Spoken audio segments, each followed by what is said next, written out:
Nesta edição, o programa TVDH fala sobre cinema e direitos humanos.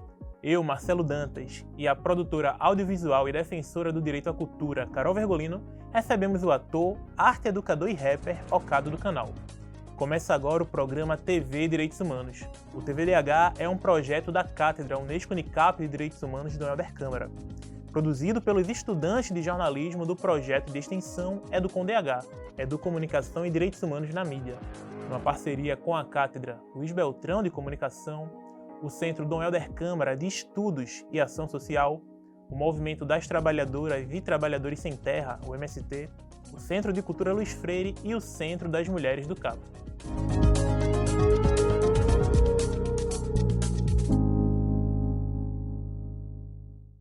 Todo ser humano tem o direito de participar livremente da vida cultural da comunidade, de fruir as artes e de participar do progresso científico e de seus benefícios.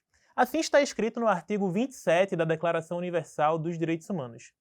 Se formos para a Constituição Brasileira de 1988, o artigo 215 do capítulo 3 diz que o Estado garantirá a todos o pleno exercício dos direitos culturais e acesso às fontes da cultura nacional, e apoiará e incentivará a valorização e difusão das manifestações culturais. Ao ler esses documentos, fica bem negritada a importância da cultura para a vida social e para a democracia. E ao falarmos de cinema, estamos falando sobre arte, cultura, comunicação, educação, ou seja, estamos falando de direitos humanos. Mas será que esses direitos de participar da vida cultural e do Estado garantir o acesso, ele acontece de fato? E quando é especificamente sobre o cinema, algo muda no cenário? Filmes que nos atravessam, trabalhadores e trabalhadoras do audiovisual, políticas públicas, narrativas contra-hegemônicas. Quando a gente conversa sobre cinema e direitos humanos, tem muito pano para manga. E por isso chamamos quem entende bem do assunto. Carol Vergolino, Ocado do Canal, sejam muito bem-vindos ao TVDH. E aí eu já começo com a pergunta que vocês têm muita propriedade para falar, né? O cinema, ele tem o potencial de ser uma ferramenta de transformação social? E aí, por favor, se apresente para os nossos ouvintes e responda essa questão. Então, eu sou Carol Virgulino, sou trabalhadora da cultura com muito orgulho. Minha vida toda trabalhei acreditando e fazendo do audiovisual uma ferramenta de transformação da sociedade, porque eu acho que o cinema, a TV e qualquer tipo de produto audiovisual, ele faz a gente pensar, né? Assim como a cultura em si, faz a gente questionar esse mundo que está posto, pensar um outro mundo possível, só que ele precisa ser democratizado, né? O acesso tanto a produzir como o acesso a consumir essa cultura audiovisual precisa ser democratizada. Posso ir embora já? Jamais, jamais. Coisa linda. Então, eu sou Ocado do Canal, né? Diretamente da favela do Canal do Arruda, da Zona Norte do Recife. E é isso, o cinema pra mim veio muito na doideira, assim, né? Quando eu comecei, eu encontrei o mundo das artes através da dança, né? E daí, tipo, eu queria editar os meus vídeos igual os gringos, né? Igual os americanos, os coreanos. E daí eu fui começar a ter esse primeiro contato com o cinema, assim, né? Que comecei querendo fazer a edição, aí toda vez quando a gente ia fazer algum trabalho de resultado, a conclusão, né, do curso ali, a galera botava eu para atuar por livre e espontânea pressão, né? Porque eu já tinha esse contato com a dança, com a música e tal. E depois, com o tempo, fui pegando esse gosto e entrando e entendendo mesmo, assim, tipo, o poder, né, que tem o cinema, né, que pode ser usado como um instrumento, como um veículo mesmo de transformação social, né. Até então ainda não sacava os filmes do cinema pernambucano, né, porque no final das contas a gente da periferia não se vê muito dentro desses filmes do cinema pernambucano, né? E, tipo, que Pernambuco é esse, assim, e tal, né? E daí, tipo, a gente tem muito esse desejo de contar a nossa própria história, né? Porque o cinema também é isso, né? Hoje em dia, com a tecnologia na mão, a gente tem muito essa pegada que a galera antigamente não tinha, né? A oportunidade que a galera não tinha, né? De se mostrar e contar sua própria narrativa. Então é isso, né? É sobre isso. Ô, Cado, e a tua história com cinema, você falou, né? Começou através de outras artes, mas na minha pesquisa eu vi também que começou a partir de um contato que tu tinha com a ONG, né? Tu pode contar um pouco mais pra gente como é que foi essa história? Porque, pelo que eu vi, esse primeiro contato e percebendo a importância do cinema meio que te despertou, né? Pra vontade de criar outros espaços como esse, né? Nas comunidades, na periferia, para, como o Carol falou, democratizar também, né? De certa forma, a Carol, que também é uma ativista dos direitos humanos. Então, nessas aulas que eu tive, né? Que era numa ONG chamada Grupo Pé no Chão, que ela trabalha com crianças e adolescentes ali no Arruda de Santo Amaro. A gente montou um coletivo de audiovisual, assim, todo mundo, o mais velho tem uns 15 anos, chamado Cine Favela, tá ligado? E daí, com a ajuda dos professores, né, Rita de Cássia e Kurt Shaw, a gente começou a produzir nossos próprios conteúdos e materiais, né, assim.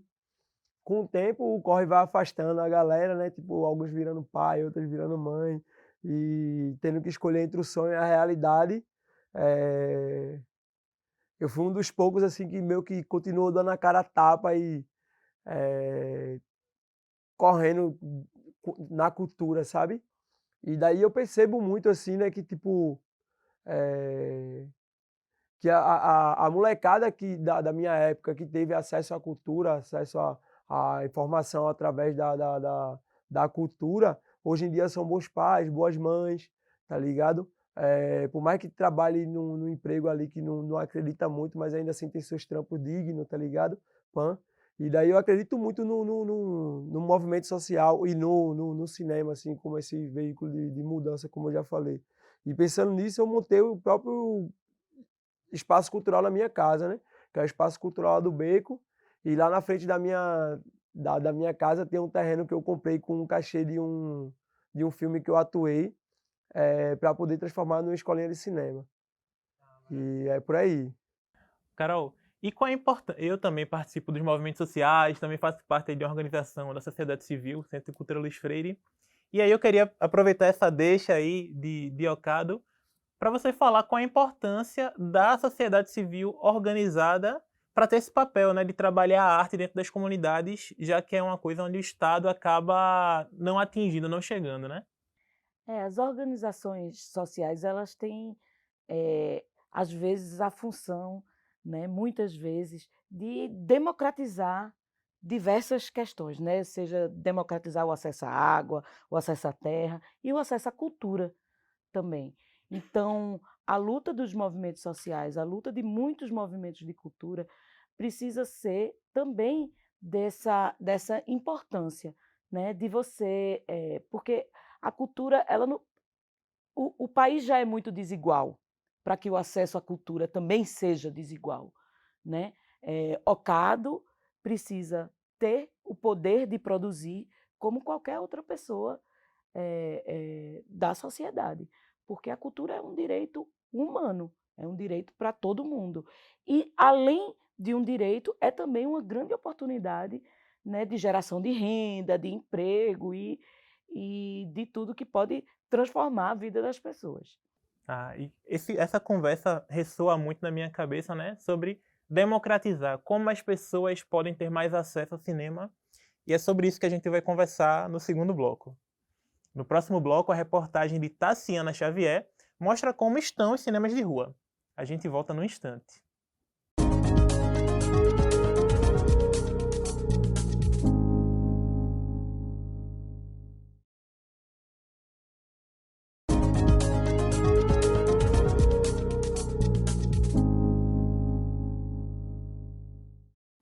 Estamos de volta com o segundo bloco do TV Direitos Humanos, que nesta edição fala sobre cinema e direitos humanos. Agora, a gente vai para a reportagem de Tassiana Xavier, para saber mais sobre o estado dos cinemas de rua. Vamos conferir? Você costuma frequentar cinemas de rua? Não. Acho que eu nunca tive interesse de frequentar eles. Sim, costumo sim frequentar. Qual cinema? Teatro do Parque, Cinema São Luís, esses que já fecharam, que não estão mais abertos, funcionando, mas sim, costumo. Não. Na verdade, eu acho que é falta de tempo, né? Porque curiosidade eu já tive. Os cinemas de rua têm uma grande importância para o nosso acervo cultural. Grandes nomes como Cinema São Luís, Cine Olinda e Teatro do Parque fazem parte da história cinematográfica de Pernambuco. Cinemas de rua têm o poder de proporcionar mais do que entretenimento. Ele traz acesso à cultura, representatividade, informação e, especialmente, o contato com a arte, tornando-se inclusivo e essencial para o senso crítico. A especialista em cinema de rua, Priscila Urpia, afirma que a sociedade precisa conhecer o cinema brasileiro. Eu acho que o público e a sociedade civil, ela precisa conhecer primeiramente seu cinema.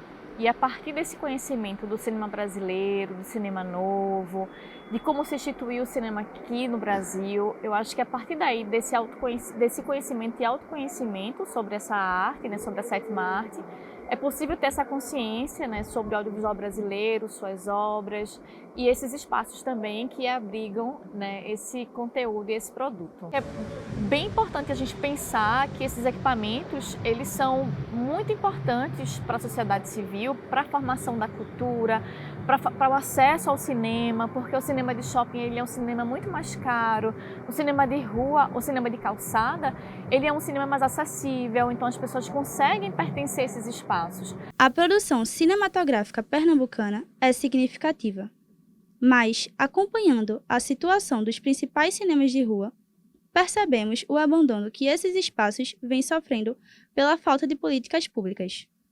A gestão pública, né, tem que direcionar uma verba para manter isso. E a gente vivendo hoje com déficit na saúde, déficit na segurança, déficit na educação, né, termina se tornando o secundário. Você manter um cinema antigo que tem muitos problemas, porque é um prédio antigo, edificações antigas, então tem muitos problemas de energia, de hidráulica. Então, quando chega na gestão, você canalizar o dinheiro para educação, para a saúde ou para um cinema, normalmente eles vão direcionar isso. Então, tem que ter um esforço muito grande, tem que ter uma vontade das gestões públicas de manter esse cinema vivo. E você vê hoje um Cine Olinda, esses outros cinemas, tudo fechado, é triste, é muito triste, porque é a perda da história, né? É a perda de grandes momentos para muitas pessoas, para uma sociedade, para uma geração, para gerações. Então é muito triste. A gente viu o parque que passou um grande tempo fechado, né? Ele passou o aniversário de centenário dele fechado, né? Então, assim, mas ao mesmo tempo a gente entende que é complicado, é como eu te falei, né? Você investir hoje num Cine Olinda, você levantar um Cine Olinda, é muito dinheiro, é muita coisa envolvida, não é fácil, né? Mas quando se tem a vontade, quando se tem os desejos, se consegue. O Cinema São Luís, fundado em 1952, fica bem no centro do Recife e encontra-se fechado há mais de um ano, por causa de problemas técnicos e estruturais. O governo do estado recebeu 3.300.000 da Lei Paulo Gustavo para reverter a situação do cinema. Mas este não é o único cinema de rua a fechar no Recife. O Teatro do Parque, inaugurado em 1915, passou cerca de 10 anos fechado e voltou a funcionar em 2020. A situação mais precária é a do Cine Olinda, na região metropolitana do Recife, que iniciou suas atividades em 1942, mas está fechado há mais de 40 anos, sem previsão de voltar ao funcionamento. O filme do pernambucano Kleber Mendonça, Retratos Fantasmas, mostra um pouco das memórias e da situação dos cinemas de rua. É uma situação preocupante, né? Como é que está o cinema de rua aqui no estado de Pernambuco hoje em dia. E, Carol, você encabeçou, né? Você foi muito protagonista do movimento Salve o São Luís. Queria que você contextualizasse a gente um pouco mais como é que anda essas questões, né? Recentemente saiu uma notícia falando sobre parte do recurso da Paulo Gustavo para ajudar na reforma do São Luís. E o que é que acontece do Cine Olinda? Meu Deus do céu, é um cinema tão bonito, tão potente, no coração de Olinda, 40 anos fechado, tá mais tempo fechado do que aberto, e aí é uma tristeza, né? A cultura chora. A cultura e a cidade, né? Porque esses cinemas, eles fazem parte da paisagem da cidade, né? O Cinema São Luís ali no centro, mas a gente tinha muitos cinemas de rua em vários bairros da cidade. E hoje a gente não tem. Mesmo esses cinemas grandes, como o Cinema São Luís, que é imenso, hoje está fechado, está com a reforma há mais de um ano, não tem data para abrir, né? A gente cobra do governo do estado um planejamento, porque ele está usando o recurso da Lei Paulo Gustavo, que pode utilizar, né? Está corretamente usando, mas a gente precisa de uma contrapartida também do governo do estado para que ele invista recurso do orçamento dele, porque a gente sabe que o recurso da Lei Paulo Gustavo é um orçamento federal. Então, qual a importância desses cinemas de rua? É, de novo, para democratizar o acesso, porque a gente espera que esses ingressos desses cinemas sejam mais baratos. As pessoas que andam na cidade, na calçada, né, do cinema, qualquer pessoa, ela tende a entrar, né, ela quer entrar para ver um filme ali. É muito mais difícil uma pessoa ir para um shopping onde ela já encontra uma dificuldade de classe, né? Às vezes uma dificuldade financeira mesmo de entrar num shopping. E no cinema de rua, não. No cinema de rua é a calçada, ele é aberto para a cidade. Então, a gente precisa que esses cinemas retornem, e não só os cinemas nos centros urbanos, mas os cinemas em todas as RPAs do Recife ou em Olinda, né? Que a gente consiga que todas as cidades também tenham cinemas. E a Lei Paulo Gustavo, ela vem com um item, né? Um inciso dela, que é para que cada cidade tenha recursos, receba recursos, recebeu já, todos os municípios de Pernambuco receberam recursos para que elas possam investir em salas de cinemas nas suas cidades, para que o cinema que a gente produza também possa ser exibido em cada cidade, em que as pessoas possam, como o Ocado diz, se ver, né? E que as pessoas possam também, a partir da produção, contar suas narrativas, mas que também tenham um canal de exibição, que são esses cinemas de rua, né? Que a gente espera que a gente tenha mais e que volte, porque cada cinema que fecha é uma história, é uma janela a menos para contar a história do nosso povo, né? Com certeza. Ocado, e para a comunidade se ver no cinema, acho que primeiro ela tem que ver o cinema, né? E como é que elas conseguem ter acesso a esses espaços? Porque se a gente tem cinemas de rua que em tese são, em tese não, né, na prática, são mais acessíveis, são a preços populares, muitos têm parcerias com escolas, né? E os cinemas de shopping funcionam em outra lógica, né? Na lógica do consumo. O ingresso é muito caro, você sai lá, você quer fazer um lanche, é mais caro ainda. E as pessoas da comunidade vão para o shopping, muitas vezes são perseguidas, né? São confundidas com vendedores, o segurança fica logo na cola. Como é que as pessoas da comunidade do Canal, da comunidade do Arruda, Ocado, que fica em Recife, né? Porque o programa é nacional, como é que elas... Onde é que elas assistem filmes? Onde é que elas assistem um cinema? E como é que tu acha que pode subverter essa lógica para que todo mundo tenha acesso a ver para poder se ver? Então, a primeira vez que eu mesmo, assim, que eu fui no cinema, eu tinha uns 18 para 19 anos, tá ligado? Já acessei tarde pra caramba, né? E isso acontece com a maioria das pessoas da quebrada, tá ligado? E daí é isso, por isso que a gente também, tipo, vem produzindo bastante cineclube, né? Porque, tipo, já tá na própria rua mesmo, na própria quebrada, tá ligado? Mas eu acho que uma coisa não anula a outra, sabe? É importante, sim, a gente tá ocupando esses espaços, né? Porque, no final das contas, pertence a gente também, quanto cidadão, sabe? Só que no Recife, eu acho que no Brasil, no geral, assim, tem muito essa dificuldade da periferia chegar até o centro, tá ligado? Porque do mesmo jeito que é difícil pra gente, tipo, caminhar no shopping, tipo, de boinha, porque o segurança passa o rádio e tal, tem toda aquela movimentação, né? Que a gente sabe como é que é. No centro também existe isso, sabe? Tipo, sei lá, Consciência Negra, a gente tá no Rua da Moeda, e a gente foi abordado e os policiais pediram pra gente ir embora pra casa. tá ligado? Então, tipo, isso deixa a gente meio receoso. Caramba, como é que a gente vai chegar até o Cinema São Luís e pá? Será que vai dar, vai ser bem, tá ligado? Será que a gente vai ser bem recebido e tal? Até porque, novamente trazendo, né, a gente não consegue se ver ainda também nesses filmes, tá ligado? Talvez se fossem os filmes, se tivessem mais produções pretas e periféricas sendo exibidas nesses lugares, talvez eu acho que a galera ainda desse a cara a tapa para poder botar as caras e dizer, porra, eu vou, e se eu passar por isso ou por isso, mas pelo menos vai valer a pena. Eu vou ver eu lá, eu vou ver um vizinho, ou vou ouvir a trilha sonora que é de algum artista da comunidade, tá ligado? É isso, né? Afinal das contas, meio complexo, né? Essa relação da periferia com a cidade e com os cinemas também, tá ligado? Doideira. E fala muito sobre o modelo capitalista, né, que a gente vive, que é a população pobre que enriquece, né, a população rica e que não deixa ela ocupar os espaços da cidade, né? O centro está aqui e colocam todo mundo que faz o dinheiro do centro para a margem.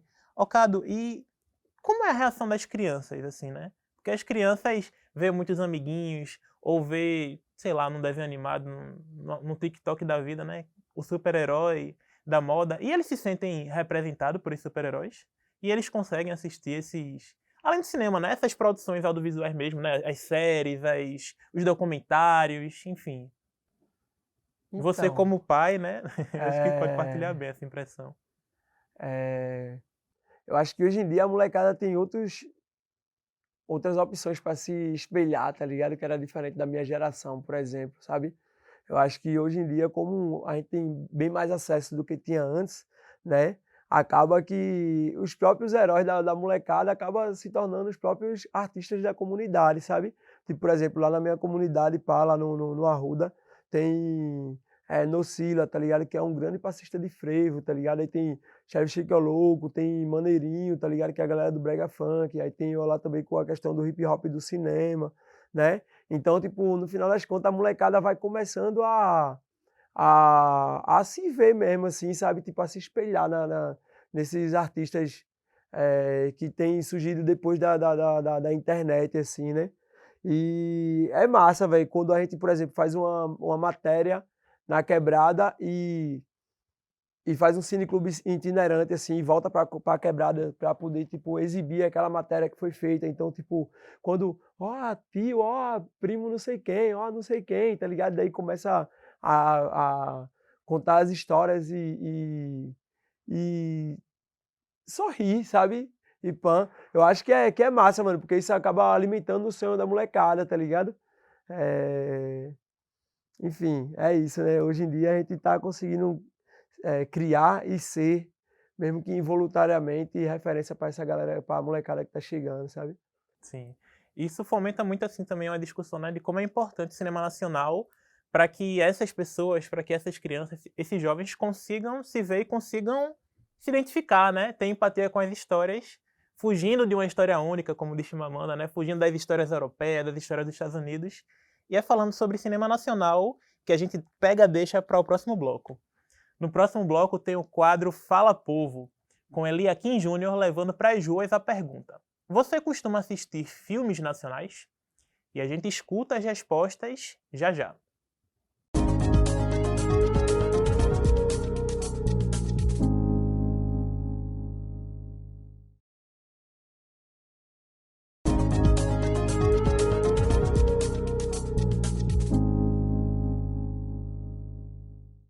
Estamos de volta com o terceiro bloco do TVDH, que nesta edição fala sobre cinema e direitos humanos. Agora é a hora do quadro Fala Povo com Eliakim Júnior.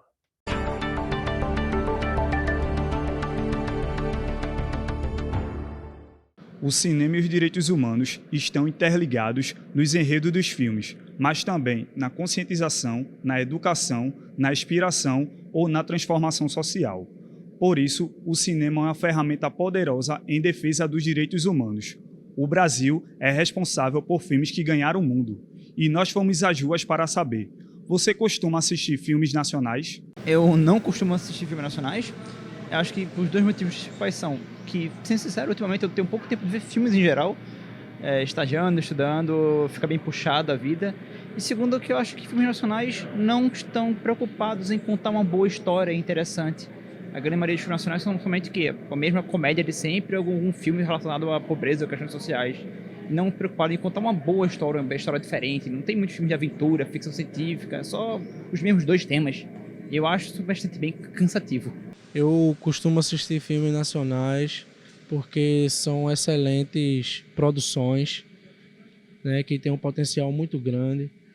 E também, como eu sou músico, percussionista, eu já gravei trilhas sonoras de filmes nacionais e sei que a produção audiovisual ela está crescendo, está muito massa e que contempla a comunidade local e nós brasileiros, com mais receita, a gente vai produzir filmes ainda melhores do que os que já produzimos. Sim, assisto vários filmes e também faço com que meus filhos assistam também ao cinema nacional. Então, essas respostas são diferentes e nos trazem muitas reflexões, né?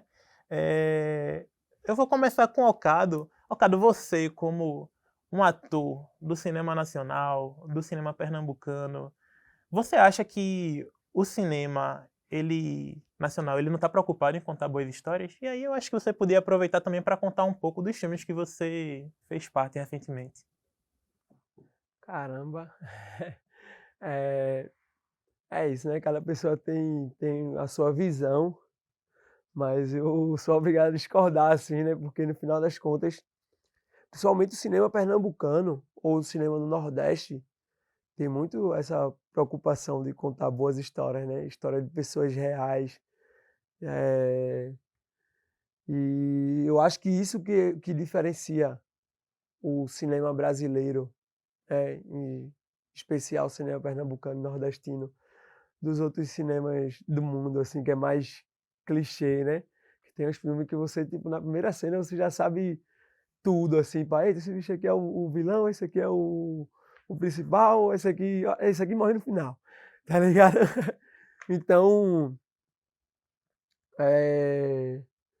quando traz essas histórias reais, com pessoas reais, né, com corpos reais, sem ser também em grandes estúdios, em lugares reais, eu acho que traz um olhar assim e essa sensibilidade para certos temas que às vezes até passa batido no dia a dia, tá ligado? A gente já tá tão acostumado, daí quando a gente assiste um filme, caramba, velho, nem tinha essa noção que era desse jeito, sabe? Por exemplo, em Rio Doce mesmo, né? Eu emprestei o corpo para Tiago. Tiago, ele é filho de uma mãe solteira, né? E tem um irmão. E daí, em um certo momento, ele é pai também, separou da esposa. Eita, caramba, eu tô dando muito spoiler, né? Em algum momento da vida, ele descobre quem é o pai dele, assim, e tal. Ele descobre, vai meio que descobrindo, assim, essa outra família que ele tem, que não tem nada a ver com o que ele imaginava do que poderia ser o pai dele. E isso é uma coisa que é muito comum, tá ligado? É isso. A minha história se cruza muito, por exemplo, com a história de Tiago, tá ligado? E talvez por isso que eu dei a vida no teste, assim, tal, para poder pegar esse papel, né?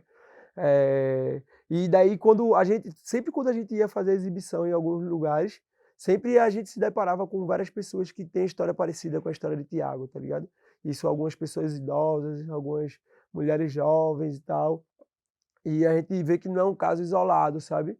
Então, no final das contas, o cinema pernambucano, eu posso afirmar que conta, sim, boas histórias, tá ligado? Porque são as histórias da gente, sabe?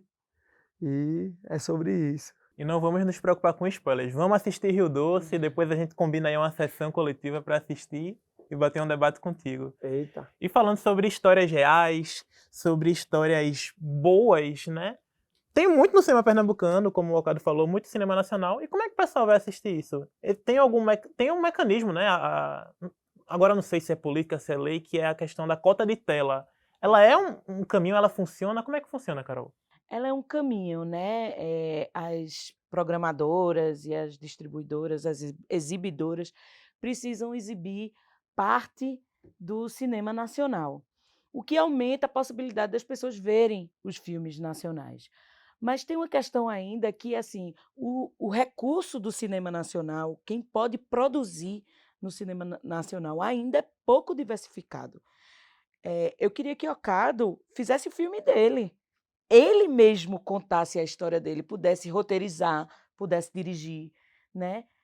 Eu queria que mais Bias Pancararus, que fez um filme, pudesse fazer mais filme, mais pessoas indígenas. Então, que as próprias pessoas pudessem contar a sua história. Hoje, somente 17% de diretoras e roteiristas são mulheres.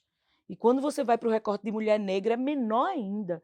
Então, a gente precisa chegar mais na tela e a gente precisa também diversificar mais, democratizar mais o acesso à possibilidade de produção de diversas caras, de diversos Brasis, né? Desconcentrar o recurso no eixo sul e sudeste, né? Porque Rio de Janeiro produz mais, São Paulo produz mais, mas, como o Ocado disse, no Nordeste se produz muito.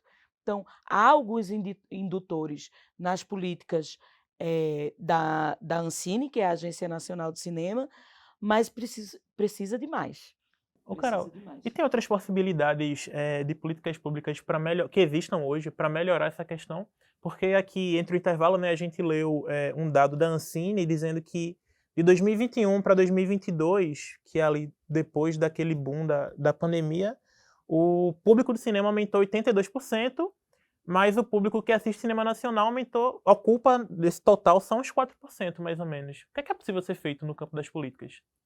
Então, esse tipo de cota de tela, né? A lei do VOD, do streaming, que tá em tramitação, em diálogo também, as programações das TVs que precisam ter uma cota, né? Para que tenha a exibição de conteúdo nacional. Isso acontece no mundo todo, né? Quando a gente vê um filme coreano ganhar o Oscar, não é porque foi um gênio do filme coreano que fez, não. Isso é uma política pública de muitos anos de investimento no cinema, né? Lá do país. E isso precisa ser feito aqui. Já começou, parou desde o golpe, né? E agora está retomando com o governo Lula, retomando os incentivos da Ancine. A Lei Paulo Gustavo, que ela é 70% para o audiovisual, né? Tudo isso vai trazer mais democratização, mas a gente precisa de mais, sempre mais acesso, e acesso ao poder. E no caso do cinema, o poder está na produção, no orçamento, na direção, é quem decide, né, a história que vai ser contada. Se a gente vai contar a história como é a de Tiago de Rio Doce, né? E com quem a gente vai contar e quem vai poder contar essa história. Então, é muito importante que mais produções sejam feitas por mulheres, por pessoas negras, por indígenas, quilombolas, ribeirinhos, para que essas pessoas possam contar também a sua própria história. E no próximo bloco tem o quadro Educar para os Direitos Humanos, que é quando o nosso convidado e a nossa convidada respondem uma pergunta feita por você que acompanha o nosso programa. A gente volta daqui a pouco.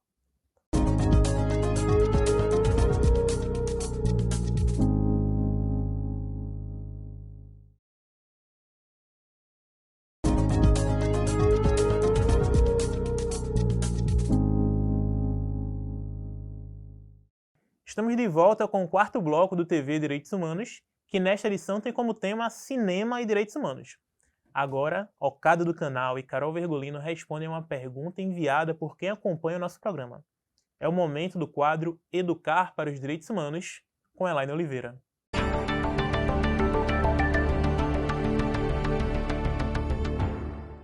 O cinema faz parte da nossa identidade cultural e contribui para o desenvolvimento do senso crítico de quem assiste às produções cinematográficas, sejam elas documental, ficção, comédia, terror ou até mesmo baseada em fatos reais. Assim, contribui com a formação da nossa identidade e leva o telespectador a fazer uma reflexão do mundo à sua volta. E é sobre isso a pergunta de Lucas Marçal, estudante de cinema, no quadro Educar para os Direitos Humanos de hoje. Como garantir o funcionamento dos cinemas de rua ou particular para que as pessoas tenham acesso? Ocado, Carol. Quem vai querer começar a responder? Lucas? Posso falar. Precisa, quando o cinema ele é um cinema público, né, ou do governo do estado, do município, tanto o governo do estado como o município precisam ter um planejamento. Precisa ter orçamento para que tenha um programador, para que tenha projecionista, né, para que possa fazer ingressos mais baratos, a preços populares, né, para que as pessoas consigam acessar. Fora isso, precisa também ter acessibilidade, né, para as pessoas com deficiência. Precisa ter sessões especiais para mães que amamentam, por exemplo, que não podem ir para cinema porque estão amamentando seus filhos. Precisa ter todo um planejamento e um desejo, né, para que o cinema possa ser visto por todas as pessoas, independente das suas condições, né, e independente também da sua territorialidade. Porque é isso, pode até existir vários cinemas nos centros urbanos, mas muitas vezes as pessoas não chegam. Não chegam porque não tem dinheiro de passagem, não chegam porque não tem tempo para sair do seu território, para ir para o centro, ou para um shopping, ou para onde quer que seja. Então, eu acredito que tem que existir esse olhar, tem que existir esse desejo, né, de fazer com que o cinema seja incluído na vida cotidiana das pessoas, né, porque isso também é muito importante. E isso também tem que estar numa formação nas escolas. As crianças precisam ter acesso ao cinema e entender o cinema como uma das linguagens das artes, né, como ter acesso à música, à biblioteca, a livro, enfim, à dança, e entender esse espaço como de qualquer pessoa. Uhum. Até ter dentro da escola alguma disciplina, né, que fomente que as crianças contem suas histórias, né, através do audiovisual, porque é um instrumento, né, Cado, de estímulo assim, à imaginação inacreditável. E aproveitando a pergunta de Lucas, do estudante de cinema, também vou fazer uma para ti. E a gente pensando além do cinema, né, pensando no audiovisual, né, nessa comunicação, de uma maneira mais ampla, como garantir esse acesso? Por exemplo, sites de streaming gratuitos ou pagos, televisão, cineclubes, né, que a gente conversou um pouco sobre isso. São caminhos, são opções? E se são, eles são viáveis mesmo ou é só no discurso, cara? Então, eu queria só voltar um pouquinho na pergunta antes ainda, antes de entrar direto nessa. Eu costumo dizer que os cinemas aqui são tipo cineclube de amigos, tá ligado? Que os produtores produzem para produtores, tá ligado? Dificilmente chega na galera da periferia, tipo, a informação de que, tipo, tá tendo um filme tal que foi gravado em tal lugar, lá no Cinema São Luís, tá ligado? Tipo, gravaram um filme lá em Santo Amaro e vai ser exibido esse filme tal dia. Às vezes a própria galera da comunidade não sabe que vai rolar a parada lá, tá ligado? Porque não chega. E daí, tipo, só vai os próprios fazedores de cinema, tá ligado? Pô, isso é uma coisa que eu sempre parei pra perceber, assim, tipo, todo lugar que eu vou, falar especificamente do cinema, eu sempre olho assim e eu conto assim, tipo, caralho, quantas pessoas pretas tem aqui, velho? Agora, quantas dessas pessoas aqui são lá são da favela, velho? Total. Não tem, tá ligado? Porque não chega. Então, é isso, né? Essa palavra que Carol sempre traz, assim, pá, é a questão da democratização mesmo, sabe? E daí, tipo, a questão do digital, das redes, dos streams, né? Acaba facilitando isso, né? Porque, tipo, hoje em dia tá tudo muito na palma da mão. Mas é importante, sim, a gente chegar nesses espaços físicos, tá ligado? Tipo, botar a cara a tapa mesmo, pra botar a melhor roupa, tipo... é massa você assistir um filme no celular, ou assistir um filme no notebook e tal. Mas é massa também você botar sua melhor beca pra poder ir lá no cinema e pra assistir um filme da hora, tá ligado? E pra ser visto, e isso mexe com a autoestima também, e mexe com os sonhos, tá ligado? Quando você vê as pessoas aplaudindo um filme de pé, ou... quando você vê a galera interagindo com um momento de tensão ou rindo num momento que é pra rir, tá ligado? Então, tipo, tudo isso mexe com a cabeça da pessoa, assim, quando a pessoa vai assistir um filme num ambiente como esse, tá ligado?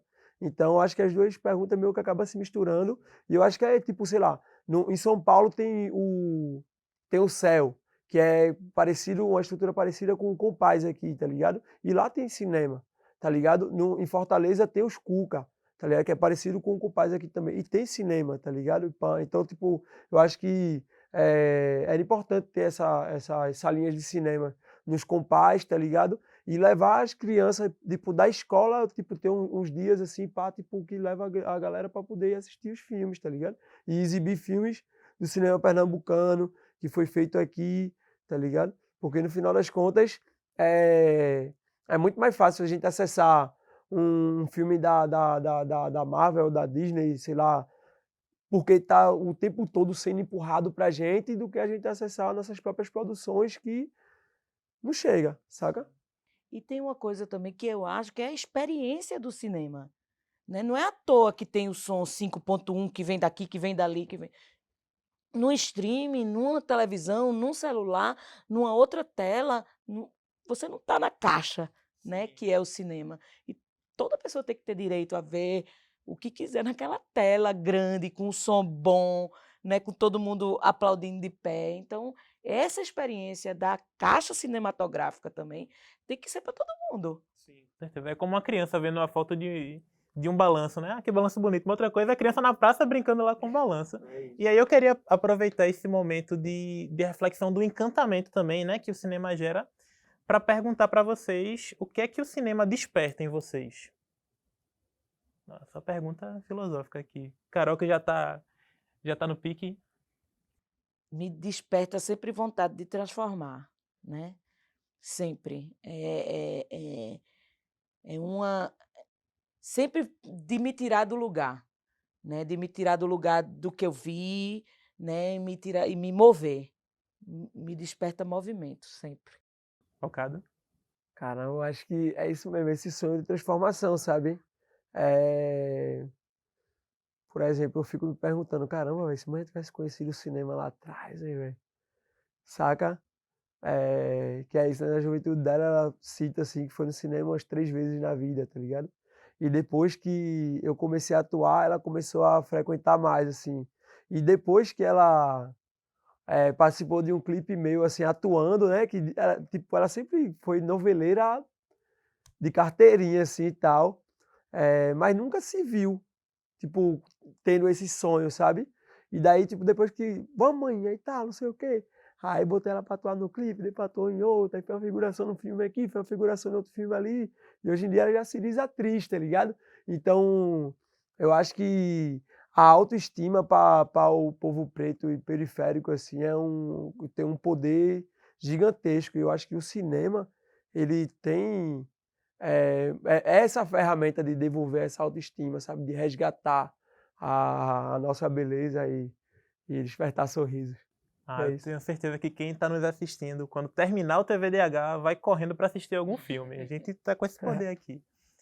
Depois do intervalo, tem o 5º e último bloco desta edição do TV Direitos Humanos. Daqui a pouco a gente volta.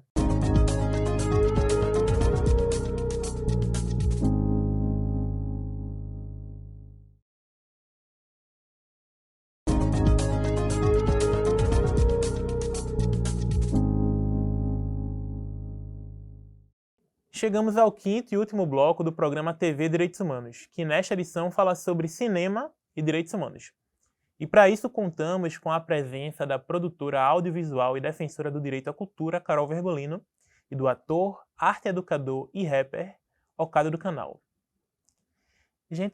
A gente abordou vários assuntos relacionados ao cinema, ao audiovisual, aos direitos humanos. E uma coisa que ficou muito marcada para mim é a possibilidade do cinema, das artes de maneira geral, contarem histórias que não são contadas, né? Ou que são silenciadas, ou que são apagadas. Porque ao longo aí do curso da história, quem contou a história dos indígenas, quem contou a história dos quilombolas, quem contou a história das mulheres, quem contou a história das periferias, não foram eles, né? E quando contaram, tiveram muitas vezes silenciadas. E aí eu queria começar contigo, Ocado. O cinema tem esse papel mesmo? Vamos lá, né? Eu parei na 4ª série e tô aqui agora contando minha história. Já começa daí, tá ligado? Então, tipo, no final das contas, quando a gente para pra pensar assim, né? Que quantos Okados por aí que não teve a mesma oportunidade, que partiram dessa para melhor ou estão presos hoje, tá ligado? Que não conheceram a arte, que não conheceram a cultura, tá ligado? E que é isso, né? Desde cedo tem que escolher entre o sonho e a realidade, né? Tipo, ou o cara mete mola, ou o cara, tipo, estuda, que só estudar é um privilégio do caramba, assim, na periferia, né? Que a maioria da galera que consegue estudar é quem tem pai e mãe junto, ou que tem algum padrasto que é 1000 grau ali, pai que chega junto e tal. Porque a maioria é filho de mãe solteira e que tem que ajudar, tá ligado? Então, no final das contas, foi parecido com a minha história, parecido comigo e é parecido com vários outros amigos, assim, e tal. Então, quando eu me encontro como artista e quando eu conheço o cinema, eu percebo que eu posso não só contar a minha história, mas eu posso mudar a minha história e posso mudar a história de outras pessoas a partir do momento que eu começo a contar a minha história de dentro para fora, sabe? E daí é isso, velho. Tipo, dificilmente eu pego algum trampo que eu não me identifico. Geralmente eu pego algum trampo. Geralmente, se eu não me identificar com o trabalho, eu não aceito. Pode pagar o cachê que for, eu não aceito. Tá ligado? A não ser que o diretor ou diretora esteja aberto a ter algumas mudanças assim e tal. Tipo, ó, isso aqui eu não concordo, isso aqui eu não concordo, vamos por aqui. Ah, não tá afim? Então, suave. Então, pensando nisso também, que eu tô meio que na onda de me tornar diretor, né? Vim dirigindo e preparando o elenco dos meus próprios clipes. Tem alguns curtas aí que foi meio que na raça. Estão na rua, agora já botei desenvolvimento de roteiro para de afrofuturismo, ficção científica na Paulo Gustavo. Se rolar aí, a gente vai ter umas produções da hora sendo contadas diretamente pela galera da periferia. E é isso, né? Sempre tem algumas pessoas que somam com a gente ao longo da caminhada. Recentemente mesmo, tipo, o Carol Virgulino foi lá fazer uma oficina no Espaço Cultural do Beco, né? Que funciona na minha casa, sobre a Paulo Gustavo. Então, tipo, chegou uma galera que quer contar a sua história, mas que não tem essa oportunidade. Porque muita gente diz, tu tem que aprender a escrever um projeto. Vai abrir o edital. Mas, meu irmão, às vezes o cara mal sabe se expressar. Como é que o cara vai escrever tá ligado? Então, é isso. No final das contas, quando a gente é os primeiros a botar as caras, o cara abre caminho para uma outra galera que vai vir, que pode realmente mudar o bagulho todo. E depois você vai voltar para o TVDH para a gente conversar sobre as suas experiências com afrofuturismo na direção, viu? Demorou. Carol? Então é isso, a cultura ela é muito potente, muito potente. E no nosso país, eu gosto de trazer número, porque o Cado traz aqui a vivência dele, eu vou trazer o número, que é o seguinte, a indústria cultural ela representa 3,11% do produto interno bruto do nosso país, de toda a riqueza que se gera no nosso país, mais do que a indústria automobilística. Então, quando o Ocado diz, pode mudar a minha vida e a dos meus, pode mudar porque pode ser um dos 7,5 milhões de trabalhadores da cultura. Então, isso pode mudar dando uma profissão, mas a cultura é muito mais do que só uma profissão, que já é muita coisa. Né? A cultura é uma identidade, ela forma a identidade do nosso povo. Né? Quem é do meu tempo, né, do Mangue Beat, lá atrás, no comecinho do Mangue Beat, vai lembrar no Cinema São Luís, a gente vendo Baile Perfumado, né, que é aquele filme, quando entra aquela aérea ali, que todo mundo entendeu, o Mangue Beat é ali. Né? Quando a gente ouve Chico Science junto com a imagem e tal. Então, isso dá identidade de uma cidade, de um povo, né, de um estado. Então, a cultura, o cinema e toda a indústria cultural tem um poder de revolucionar a partir da economia e de revolucionar muito mais a partir da identidade, a partir do pertencimento.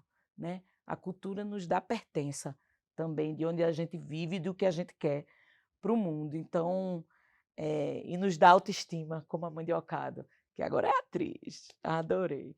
Então, eu acho que tem muito pano para manga para a gente transformar a partir da cultura. Na pandemia, a gente viu. Quem não precisou ver, ler, ver live, ver novela, ver filme, foi o que salvou o juízo de todo mundo. né, ali dentro. Então, na verdade, a cultura ela acontece o tempo todo e a gente precisa poder produzir e poder consumir. Certamente. E pegando esse 1 minutinho que a gente tem para encerrar o programa, onde é que o público que nos assiste, nos escuta, nos acompanha pode encontrar vocês? O meu é bem fácil, é Carol Vergolino, em todas as redes sociais. Eu estou sempre com dicas, sempre com informação e sempre respondendo todo mundo que me pergunta qualquer coisa. O meu também é fácil, é o Cado do canal, Cado com K, porque com C tem um bocado. E é isso, chega no Instagram, que no Instagram tem aquele Linktree lá que vai mandar tu pra tudo quanto é lugar, viu? Põe NB, pro Spotify, todos e todos. É nóis. Carol, Cado, muito obrigado pela participação, pela presença. A gente se vê numa próxima.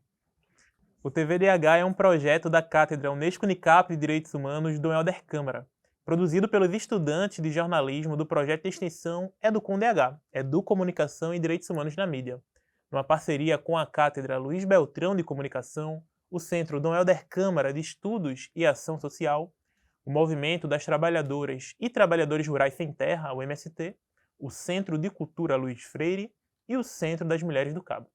Acompanhe a gente nas redes sociais, anota aí, @programatvdh.unicap. Estamos também no YouTube e nos canais Jornalismo Unicap e Cátedra Dom Helder. Agradecemos pela companhia, até a próxima e não deixe de assistir Rio Doce.